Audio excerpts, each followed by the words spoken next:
pós-graduação Advocacia Premium é absolutamente inovadora no Brasil, porque ela vai te colocar num ambiente virtual para poder trabalhar toda a linha do tempo processual. Participar de audiências, você vai poder operar essa audiência, né? Participar de fato, com grupos pequenos, sendo orientado. E num ambiente que você não tem exposição, né? Porque é um ambiente virtual. É no metaverso. Você vai poder participar da linha do tempo processual, fazendo peças, tendo correção das peças, tendo orientação de tutor. Atenção, você vai poder participar de mentoria, inclusive levando teus casos concretos. Nem todos vão conseguir ir para a mentoria. Os que não conseguirem, nós vamos colocar a inteligência artificial atuando para você, para poder ajudar a te dar a solução daquelas dúvidas que você apresenta. Você vai poder fazer visita técnica em Curitiba, em audiências, com tutoria. Você vai poder assistir mais de 60 cursos em capacitações civil, trabalhista, criminal. Inclusive, a professora Andréia está fazendo um curso agora para você com mais de 80 horas de peticionamento civil. Gente, é uma pós-graduação absolutamente diferenciada e que, para aluno do jurídico, tá com desconto muito especial. Dá uma olhadinha agora aqui nesse QR Code para você poder ver essas condições extraordinárias, inclusive com a possibilidade de você fazer em boleto bancário.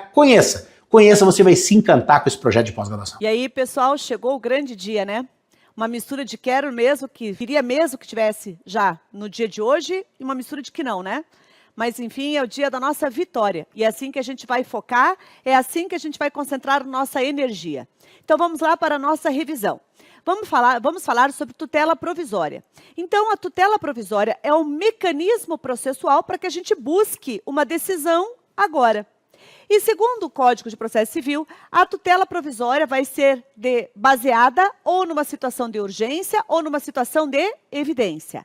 A tutela provisória de evidência é o último dos artigos dentro lá dos artigos de tutela provisória. Está lá no artigo 311. Quando que a gente vai pedir a tutela provisória de evidência? Quando a gente achar que o nosso direito é evidente? Não. Quando o nosso cliente achar que o direito dele é evidente? Não. A gente vai pedir a tutela provisória de evidência quando a hipótese trazida pela FGV encaixar em um dos incisos do artigo 311 do CPC. Então, a gente tem que fazer o que a gente chama de cara crachá. Eu vejo o que está escrito no enunciado, tanto da peça quanto da questão, e olho o que está escrito no 311. E encaixou é tutela de evidência. E se não encaixar? Se não encaixar, eu ainda posso pedir tutela provisória, mas aí vai ser uma tutela provisória de urgência. Então, a tutela provisória de evidência é quando encaixar no artigo 311. E vamos lá, tem a tutela de urgência e tem a tutela de evidência. Qual é a grande diferença entre as duas? A grande diferença é que uma exige urgência e a outra não exige. Às vezes, a FGV coloca lá na pergunta da questão prática. Qual o mecanismo processual para obter uma decisão mesmo sem haver perigo de dano? Um mecanismo processual para obter uma decisão, mesmo sem haver perigo de dano, só pode ser, então, a tutela de evidência, né? Porque a tutela de evidência, diz o caput do artigo 311, ela será concedida independentemente da demonstração do perigo de dano. Então, sobre a tutela provisória, a gente relembrando, tutela provisória é um mecanismo para obter uma decisão judicial naquele momento. Ela pode se fundar em urgência ou se fundar em evidência. E para que eu responda que é evidência, eu vou verificar se a hipótese trazida pela FGV encaixa no 311. Já a tutela de urgência, ela se subdivide. Então, atenção, o que eu observei já em outras provas? Às vezes o aluno escreve na resposta da questão prática ou na redação da peça, apenas tutela de urgência. Não dá. Tem que dizer qual tutela de urgência se trata. Por quê?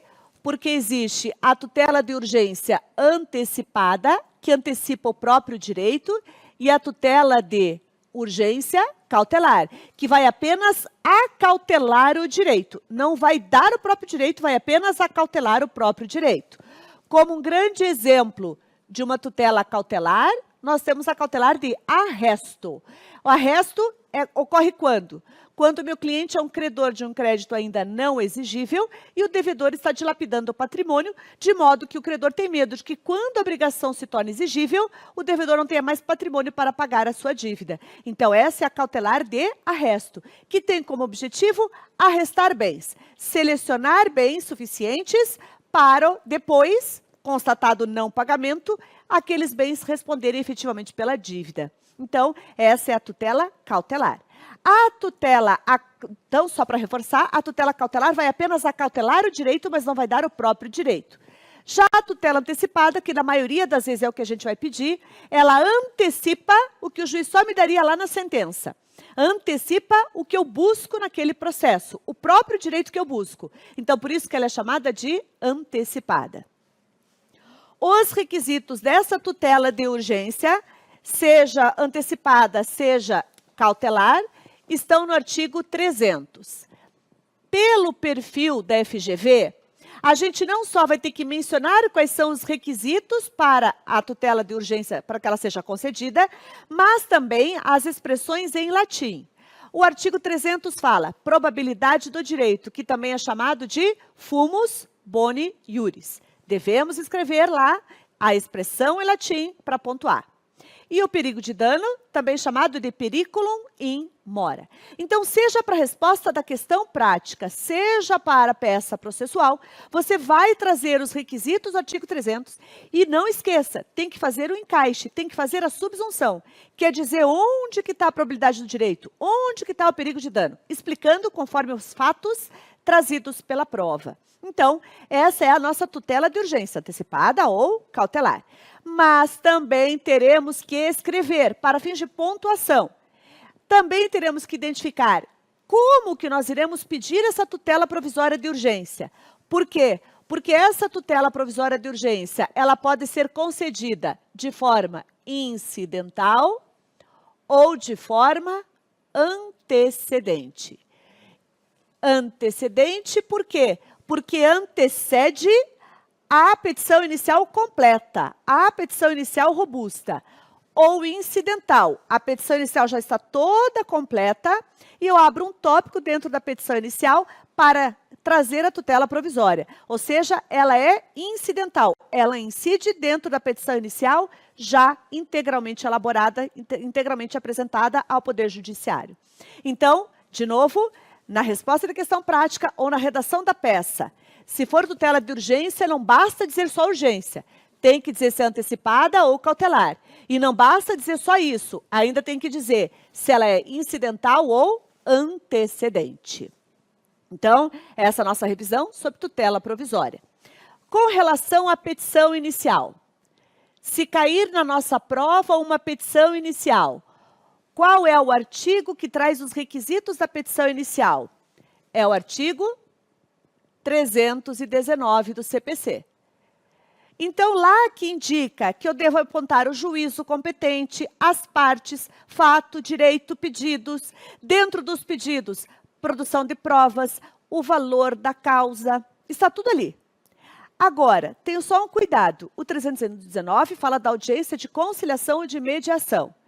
Essa audiência é própria do procedimento comum.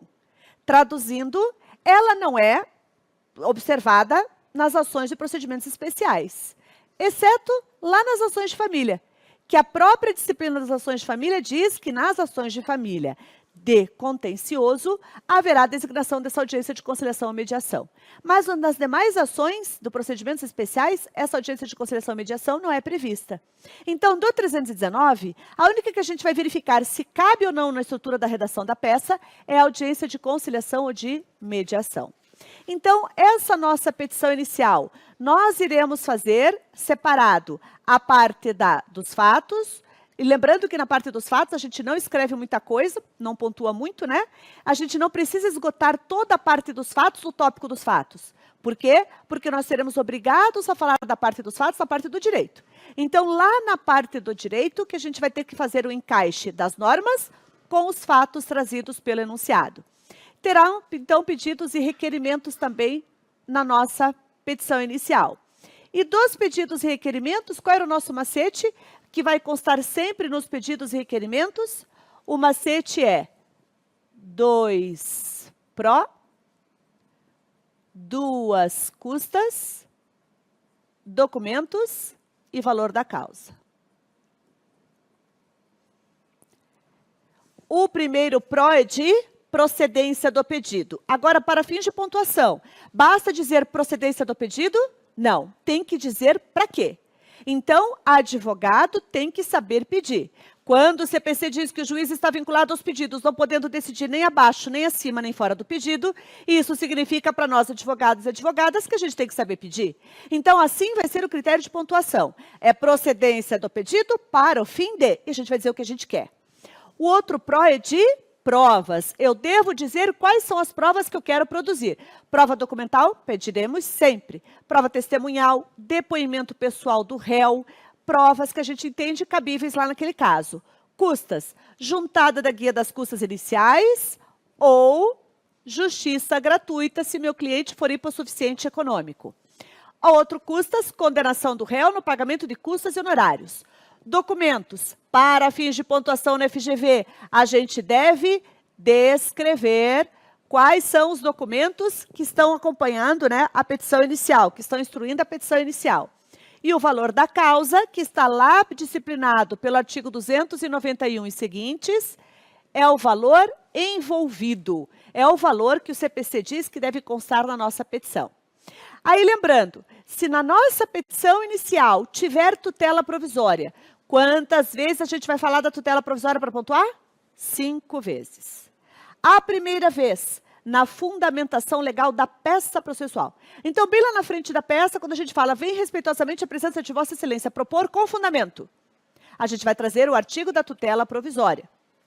Segunda vez que a gente vai falar da tutela provisória, no nome da demanda. Então, é uma ação de indenização, cumulado com pedido de tutela provisória, se for de urgência, que provavelmente vai ser, né? Tutela provisória de urgência antecipada incidental. Tutela provisória de urgência antecipada incidental. Então, nós estamos dizendo a tutela provisória que a gente quer lá no nome da demanda. Essa vai ser a segunda vez. Terceira vez, abrindo um tópico na redação da peça para demonstrar a presença dos requisitos da tutela provisória. E a quarta e quinta vez, nos pedidos e requerimentos. A primeira vez para pedir a concessão da tutela provisória, para o fim de, e depois pedir a confirmação da tutela provisória para o fim de. A confirmação, ela só vai ser dada quando o juízo for proferir a sentença. Então, a gente pode pedir a procedência do pedido para o fim de confirmar a tutela provisória de tal coisa, né? Então, a gente vai pedir na procedência do pedido a confirmação. Uma vez eu tive uma aluna que colocou assim nos pedidos e requerimentos: a concessão e confirmação da tutela provisória. Pontuou? Não. Por quê? Porque o examinador, pelo jeito que ela escreveu, o examinador entendeu que ela não sabia que a concessão é num momento processual e a confirmação é só depois, lá na sentença. Então, nós vamos fazer separadamente. A concessão da tutela provisória, dizer o que a gente quer com a tutela provisória, e a confirmação lá junto com a procedência do pedido. Então, é assim que vai constar na nossa estrutura de petição inicial. Se a nossa peça for uma contestação,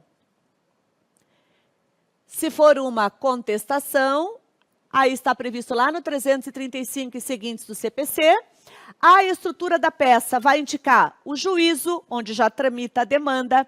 Vamos colocar o nome das partes com a qualificação. A fundamentação legal da peça são os artigos da contestação. Vamos falar também, então, na estrutura da peça, fato, direito, pedidos e requerimentos. Também vai ser assim. Só que o que mais vai ter? Lá na contestação, nós temos que avaliar se será o caso de trazer o que o 337 do CPC fala das preliminares, que são aspectos processuais. Então, o réu, quando ele vai para o processo, ele vai olhar tudo o que já aconteceu naquele processo, inclusive a petição inicial do autor. E se tiver algum vício processual, isso a gente vai chamar de preliminares. Esses vícios processuais estão relacionados lá no artigo 337. São as preliminares de contestação. Então, a gente pode alegar uma ilegitimidade da parte, uma incompetência do juízo. Enfim, a gente pode alegar as preliminares do artigo 337. Vamos lembrar que também é possível, na contestação, o réu verificar se o autor ajuizou a ação dentro do prazo que o direito material lhe deu ao autor, né? Quais são os prazos? Prazo de prescrição ou de decadência. Então, a gente deve verificar se foi observado o prazo de prescrição ou de decadência. Porque se não tiver sido observado, nós também vamos alegar na contestação prescrição ou decadência. Ainda sobre a contestação, a gente deve lembrar que existe o princípio da eventualidade. E o que é o princípio da eventualidade? Ele traz a seguinte ideia. Cabe ao réu, na contestação, trazer toda a sua defesa, ainda dentro da ideia de uma eventualidade. Então, por exemplo, imaginem que foi movida uma ação de cobrança 8 anos depois do vencimento da dívida. O que o Código Civil diz? O prazo de prescrição para ação de cobrança é de 5 anos. Então a parte credora moveu a ação 8 anos depois, está prescrito. Então nós vamos alegar essa prescrição na contestação. E por mais que a gente tenha certeza absoluta que ocorreu a prescrição e logo o juiz vai acatar a prescrição, a gente tem que pensar que na eventualidade do magistrado não acatar a prescrição, eu precisarei me defender de outros argumentos trazidos na petição inicial. Então eu tenho que trazer toda a matéria de defesa, em razão do princípio da eventualidade. Então, numa ação de indenização por acidente de trânsito, juiz não foi o réu causador do acidente. Quem foi causador do acidente foi o autor. Mas, na eventualidade de entender que foi o réu causador do acidente, não deve condenar em dano material porque não foi comprovado. Não deve condenar em dano estético porque não houve dano estético. Você vai fazer as outras defesas cabíveis. Então, é nisso que a gente tem que pensar. Na contestação, deveremos trazer toda a defesa cabível.